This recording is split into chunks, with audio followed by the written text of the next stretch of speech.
একটি মেয়ে যখন বিয়ের পর নতুন একটা সংসারে আসে, তখন সে তার নিজের চেনা ঘর, চেনা পরিবেশ ছেড়ে দিয়ে নতুন একটা পরিবেশে, নতুন একটা জায়গায় আসে।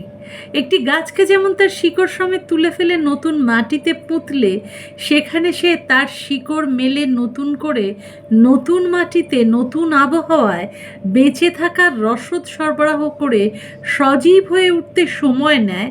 ঠিক তেমনি মেয়েদের জীবন তাই। নতুন পরিবেশে, নতুন জায়গায় তার মানিয়ে নিতে একটু সময় লাগে। সেই সময়টুকু তাকে দেওয়া উচিত।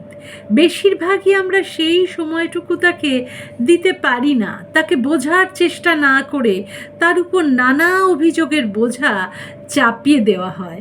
চাই সে যেন সম্পূর্ণভাবে শ্বশুরবাড়ির নিয়ম মতো চলুক। না চলতে পারলেই তাকে নানা ধরনের কটূক্তি করা হয়। কিন্তু কেন? বুঝতে হবে সে তার সমস্ত কিছু ছেড়ে, তার প্রিয়জনকে ছেড়ে একটা নতুন বাড়িতে, নতুন পরিবেশে এসেছে। এই পরিবেশের সঙ্গে খাপ খাইয়ে মানিয়ে নিতে কিছুটা সময় লাগবে। সেই সময়টুকু তাকে দেওয়া উচিত। তাকে ভালোবাসা, স্নেহ, নির্ভরতা দিলে সেও এই নতুন পরিবেশে তার নিজস্বতায়, আপন মহিমায় বিকশিত হতে পারবে। সংসারকে আপন করে নিয়ে তার মাধুর্যের সৌরভে সুরভিত করে তুলবে।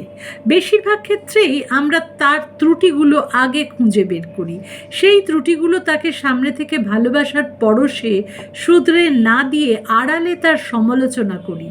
একটি মেয়ে কিন্তু নিষ্পাপ ও সরল মন ও মানসিকতা নিয়ে নতুন সংসারে আসে। কিন্তু যখন সে তার সমালোচনা অন্যের কাছে শোনে, তখনই তার সেই বাড়ির প্রতি ভরসা কমে যায়। তখন থেকেই সে নিজেকে গুটিয়ে নেয়, অসহায় ও একা ভাবতে শুরু করে।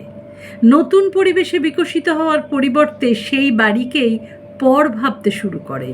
তার সরলতাটুকু আস্তে আস্তে চলে যেতে থাকে। সে নিজেকে মেলে ধরার আগেই গুটিয়ে নেয়।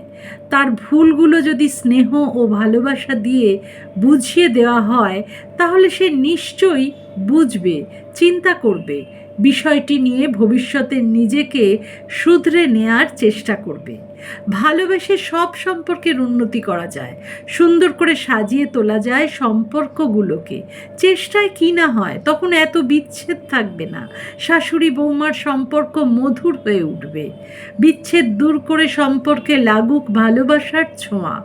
বেঁধে বেঁধে, ছুঁয়ে ছুঁয়ে থাকি একে অপরকে ভালোবাসার পরশে। কলমে সুতপা চক্রবর্তী, কণ্ঠে রুনা।